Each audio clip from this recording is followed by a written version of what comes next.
Merhaba Başaklar, 2026 yılı gökyüzü gündemimize hoş geldiniz. Sevgili Başaklar, uzun zamandır hayat sizden mükemmellik bekliyordu. Her şeyi doğru yapma, her detayı kontrol etme, kimseye yük olmama. Ama 2026 diyor ki artık akışa güven, artık sezgine inan. Bu yıl sizin için yalnızca olayların değil, frekansın değiştiği bir yıl. Mantığınızda değil, iç sesinizle ilerlemeyi öğreniyorsunuz. Gökyüzü sizi kontrolün ötesine, teslimiyetin gücüne davet ediyor.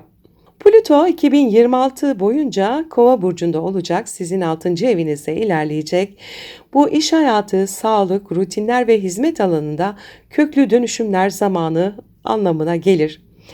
Plüto burada artık çalışma biçiminizi değiştirecek. Eski sistemler, yorgunluklar, kendinize feda ettiğiniz alanlar hepsi tek tek çözülüyor. Sizden daha bilinçli, daha derin bir hizmet anlayışı doğacak.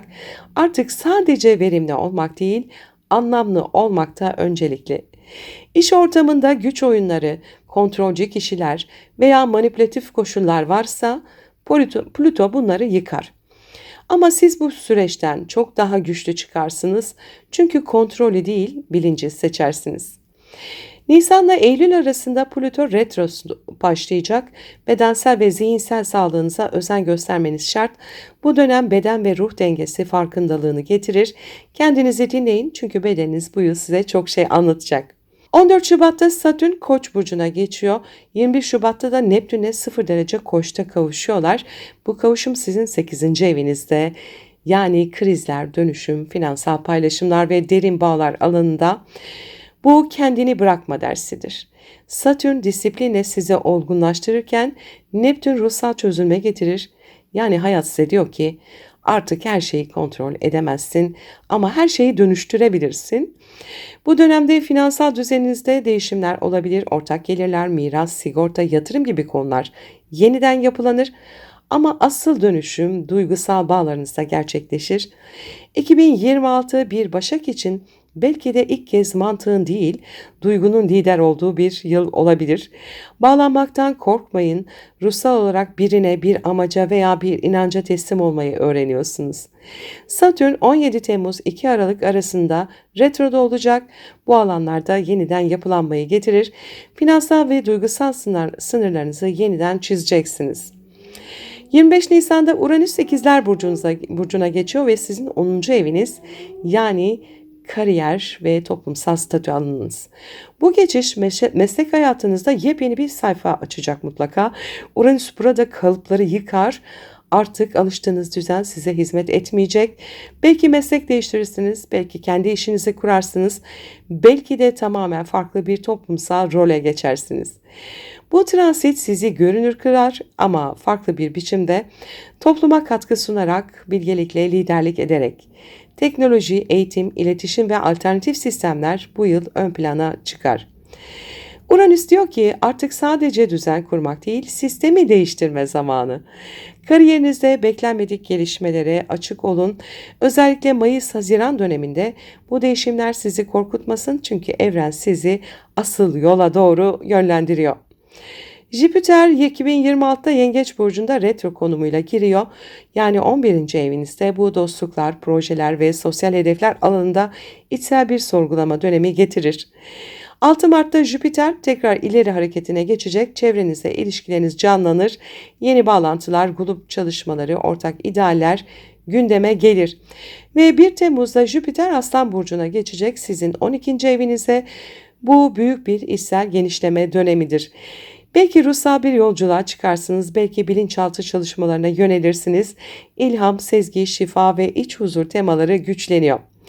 Jüpiter burada sizi görünmez kılar ama içsel olarak büyütür. Artık dış dünyada alkış değil, iç dünyanızda dinginlik arayacaksınız ve 2027'ye girerken çok daha bilge, olgun ve sezgisel bir versiyonunuz doğacak. Venüs'e baktığımızda 3 Ekim ile 14 Kasım arasında Venüs Terazi burcunda retroda olacak. Sizin 2. evinizde yani maddi kaynaklar ve özdeğer alanında gerçekleşecek. Bu dönem finansal konularda temkinli olmanız gerektiğini gösteriyor. Ama asıl konu para değil, değer. Kendinizi nasıl değerlendiriyorsunuz? Gerçekten hak ettiğiniz değeri kendinize veriyor musunuz? Venüs burada sizi içsel öz saygıyla yüzleştirir. Belki geçmişte sizi değersiz hissettiren ilişkiler ya da deneyimler tekrar gündeme gelir ama bu kez ders bellidir, kendinizi onurlandırmak. Kasım ortasından itibaren finansal konularda da yeniden yapılandırma başlar.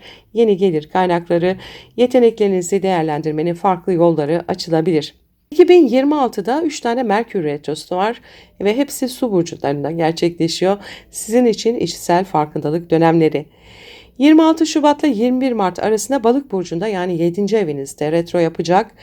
İlişkilerde yanlış anlaşılmalar, eski partnerlerle yüzleşmeler gündeme gelebilir. Bu dönem kalpten iletişim kurmayı öğretir. 30 Haziran'da 24 Temmuz arasında Yengeç burcunda retro yapacak Merkür 11. evinizde. Sosyal çevrenizle ilgili karmaşık iletişimler yaşanabilir, dostluklar testten geçebilir, kimin gerçekten yanınızda olduğunu fark edeceksiniz. 23 Ekim ile 14 Kasım arasında Akrep burcunda retroda olacak 3. evinizde zihinsel yoğunluk, eski düşünce kalıplarını kırma zamanı, yeni bir ifade biçimi geliştireceksiniz bu dönemde. Bu 3 retro size düşünmeden hissetmeyi öğretir. Bu yıl kelimeler değil, sezgiler yön gösterir. Yılın ilk yarısında ay düğümleri Balık Başak hattında olacak. Yani 1. ve 7. eviniz arasında ilerliyor. Bu ben ve biz dengesinin en güçlü sınavıdır. Kuzey ay düğümü Balık burcunda kontrolü bırakmayı, akışa güvenmeyi öğretir.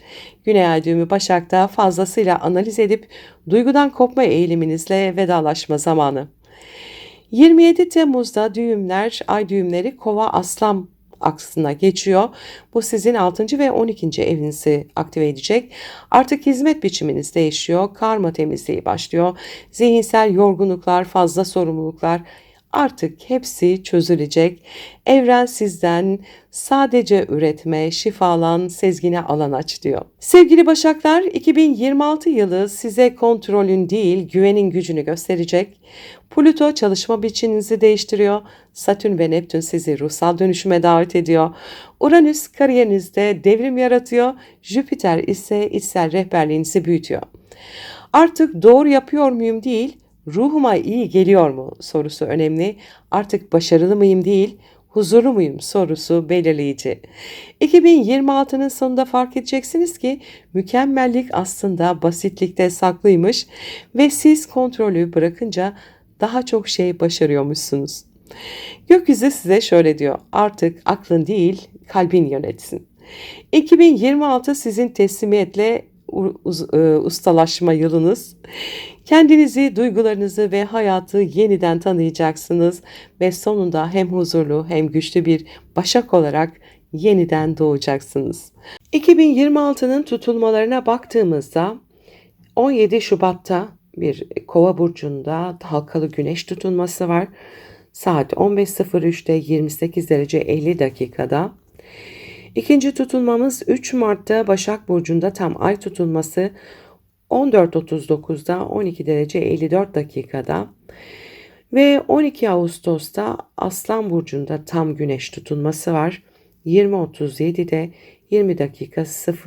20 derece 02 dakikada ve son tutulmamız da 28 Ağustos'ta Balık burcunda parçalı ay tutulması. Şimdi bu tutulmalarla ilgili kısa bilgiler de vereceğim size. Sevgili Başaklar, 2026 yılının en önemli dikkat çekici güneş tutulmalarından biri 17 Şubat Kova burcundaki güneş tutulması. Sizin için adeta düzen kurma, hizmet etme ve yaşam alışkanlıklarını yenileme zamanı anlamına geliyor. Çünkü tutulma haritanızın 6. evinde, yani iş, sağlık, günlük rutinler ve yaşam düzeninizle ilgili alanda gerçekleşiyor. Bu tutulma hayatını hangi sisteme göre yönetiyorsun sorusunu size yüksek sesle soracak. Artık eski planlar, eski alışkanlıklar veya size yük olmuş görevler işlemiyor. Kısacası gökyüzü sizi daha bilinçli bir yaşam standardına çağırıyor. Güneş ve Ay Kova burcunda kavuşumda yenilikçi, rasyonel ama aynı zamanda topluma katkı sağlayan bir enerji taşır. Bu enerji sizin için çalışma ortamınızda önemli bir dönüşüm anlamına geliyor. Ancak bu tutulma aynı zamanda Boğa burcundaki Uranüs'te de kare açı alıyor. Bu da bir değişimin ani, beklenmedik ve sizi konfor alanınızdan çıkaracak şekilde gelişebileceğini gösteriyor. Bir projede, iş ortamında ya da ekip arkadaşlarınıza olan ilişkilerinizde sürpriz gelişmeler olabilir. Belki bir görev sona erebilir, belki de yepyeni bir alanın sorumluluğunu üstlenirsiniz. Uranüs'ün mesajı net. Değişim senin düşmanı değil, en büyük öğretinin kapısı. Bu tutulma sizi kendi yeteneklerinizi daha özgün biçimde kullanmaya teşvik ediyor. Artık sisteme uymak değil, sistemi sizin kurmanız zamanı. 6. evdeki tutulma aynı zamanda bedeninizi, sağlığınızı ve zihinsel dengenizi de etkiler. Bu dönemde özellikle stres yönetimi, beslenme, ruh-beden dengesine özen göstermeniz gerekiyor. Kova enerjisi sinir sistemiyle bağlantılıdır. Dolayısıyla fazla zihinsel yüklenme, planlama takıntısı ya da sürekli analiz etme eğilimi sizi yorabilir. Bırakın bazı şeyler doğal akışında gelişsin. Bu tutulmaz sağlıklı alışkanlıkları hayatınıza dahil etmeniz için mükemmel bir fırsat. Yoga, nefes çalışmaları, doğa yürüyüşleri, meditasyon, dua gibi aktiviteler zihinsel berraklığınızı arttıracak. Unutmayın Başaklar, bedeniniz bir makine değil, ruhunuzun yuvası. Sevgili Başaklar, 3 Mart'taki sizin burcunuzda gerçekleşecek tam ay tutulması hayatınızın yönünü kökten değiştirebilecek ya da bir dönüm noktası. Bu tutulma sizin 1. evinizde yani doğrudan siz alanında gerçekleşiyor. Kim olduğunuz, nasıl göründüğünüz, hayatta nasıl bir duruş sergilediniz ve hatta fiziksel enerjiniz hepsi bu tutulmanın odağında olacak. Evren size diyor ki artık eski siz, eski kalıplar, eski yollar bitti, tamamlandı. Şimdi yeni bir siz doğuyor ama bu doğum bir bırakışla başlıyor. Bu tutulma esnasında Ay Güney Ay düğümüyle sizin burcunuzda kavuşuyor. Bu uzun süredir benimsediğiniz kimliğiniz, alıştığınız sorumluluk biçimlerinin ve kendinizi tanımlama yollarınızın artık miladının dolduğunu gösteriyor. Yıllardır hep doğru olanı yaptınız, hep mükemmel olmaya çalıştınız. Ama bu tutulma size diyor ki mükemmel değil, gerçek o. Artık başkalarının ihtiyaçlarına göre değil, kendi iç sesinize göre yaşam kurma zamanı geldi. Balık burcundaki Güneş ve Kuzey Ay düğümü kavuşumu tam karşınızda. Yani odak benden bize kayıyor. Birine, bir şeye, bir ruha bağlanmak ve yaşamı sadece akıl değil, sezgiyle de kucaklamak zamanı. Bu tutulma sizi zihinden kalbe taşır. Tutulma aksına kare yapan Lilith sizin 4. evinizde yani ev, aile ve iç dünya alanında. Bu etki geçmişte güçlü bir yüzleşmeyi getiriyor. Belki aileden gelen baskılar, kalıplar ya da içsel bir yetersizlik hissi yüzeye çıkabilir. Lilith burada size şunu sorar. Gerçekten kendi hayatınızı mı yaşıyorsunuz yoksa birilerinin beklentisini mi? Bu enerji bir kırılma yaratabilir. Belki evinizde bir değişim, belki duygusal anlamda bir kopuş, belki de geçmişle barışma süreci. Ama her ne olursa olsun bu yüzleşme sizi özgürleştirmek için geliyor. Unutmayın Lilith acıtır ama aynı zamanda özgürleştirir.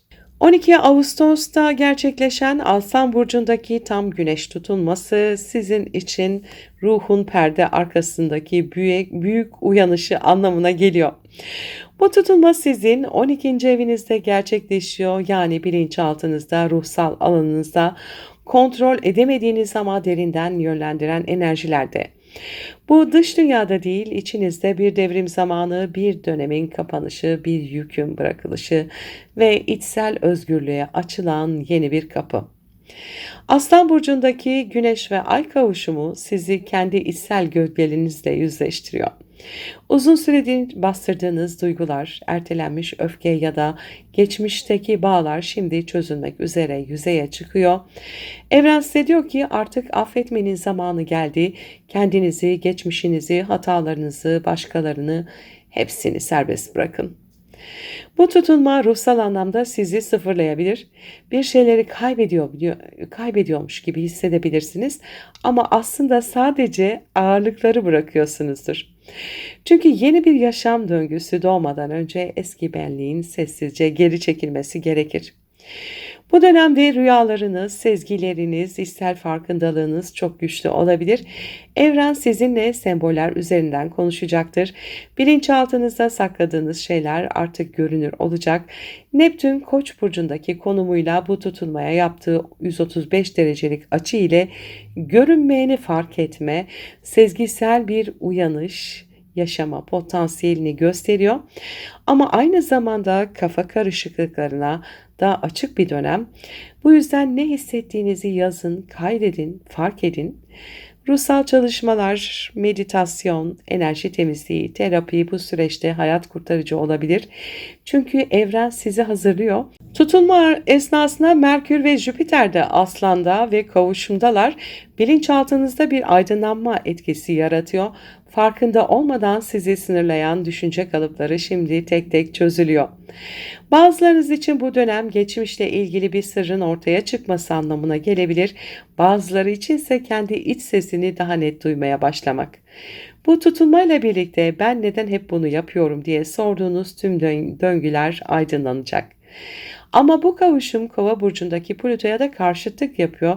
Yani günlük yaşam, iş ortamı ve sağlık konularında kontrolü bırakma zamanı, aşırı analiz, mükemmeliyetçilik ya da kendinize baskı uygulama enerjisi şimdi dönüşmek zorunda. Evren size diyor ki zihnin seni yönetmesin, sen zihnini yönet. Çünkü bu tutulma zihinsel farkındalığın spiritüel bir sıçramaya dönüşümüdür. Sevgili Başaklar, 28 Ağustos 2026'da Balık burcunda yaşanacak tam ay tutulması sizin için ilişkiler, ortaklıklar ve yaşamda ben ile biz arasındaki dengeyi yeniden tanımlama zamanı olacak. Bu tutulma kalbinizle, aklınızla ve ruhunuzla kurduğunuz bağların gerçek yüzünü ortaya koyacak. Sizin için bu bir ilişki dönüm noktası anlamına geliyor. Gökyüzü size diyor ki artık karşındakine nasıl yansıdığını fark et. Bağ kurma biçimini, sevme tarzını ve sınırlarını yeniden tanımla. Bu tutulma ilişkilerdeki görünmeyen dinamikleri gün yüzüne çıkaracak. Kiminle yürümek istiyorsunuz? Kimi hayatınızda tutuyorsunuz sadece alışkanlıktan? Evren şimdi sizi bu sorularla yüzleştirecek. Balık burcundaki bu tam ay tutulması sizin 7. evinizde yani evlilik, ortaklık, uzun vadeli ilişkiler ve açık düşmanlıklar alanında gerçekleşiyor. Bu tutulma ben ile biz arasındaki sınırı belirginleştirecek. Bir ilişkide fazla veren sizseniz artık denge isteyeceksiniz. Bir ortaklıkta fazla yük alıyorsanız artık paylaşım şart olacak. Eğer uzun süredir sizi tüketen bir bağ varsa bu tutulma o bağın çözülmesini hızlandırabilir. Ama aynı zamanda kalpten gelen bir bağ varsa o da şimdi güçlenebilir. Balık enerjisi size şunu söylüyor. Gerçek bağ anlayıştan doğar, kontrol etmekten değil. Bu tutulma sırasında Güneş ve Merkür Başak Burcu'nda kavuşumda, yani sizin burcunuzda. Bu enerji sizi net, güçlü, farkında ve analitik yapıyor. Ama bu ikili İkizler Burcu'ndaki Uranüs'le de kare yapıyor. Gökyüzünde bir tek kare açık kalıbı oluşuyor. Bu hayatınızda güçlü bir yeniden yön belirleme enerjisi yaratıyor. Kendinizi bir dönüm noktasında hissedebilirsiniz. İş, ilişki veya yaşam yönüyle ilgili bir karar almak zorunda kalabilirsiniz. Uranüs özellikle kariyer ve statü alanınızı tetikliyor. Yani bu tutulma sadece duygusal değil, profesyonel ilişkilerinizde de dönüştürücü olabilir. Belki bir ortaklığa son vereceksiniz, belki de beklenmedik bir teklif sizi şaşırtacak. Bu enerjiyle birlikte gökyüzü diyor ki artık güvenle oynamayı bırak. Kendi yolunu çiz. Sevgili dostlar, yeni bir yıla adım atarken unutmayın, 2026 sadece takvimde bir değişim değil, aynı zamanda bilincimizin ve hayatımızın dönüşüm yılı. Gökyüzü bize cesaret, ilham ve fırsatlar sunuyor. Kendi ışığınızı takip edin, kalbinizin rehberliğine güvenin ve her adımda kendinize ve çevrenize değer katın. Ben de size bu yeni yılda sağlık, huzur, mutluluk ve başarı diliyorum. Her yeni gün size farkındalık ve sevgi getirsin. Hoş geldin 2026, cesaretin, bilincin ve kalbin yılı. Yıldızların ışığı yolunuzu aydınlatsın ve her zaman sizinle olsun. Mutlu yıllar.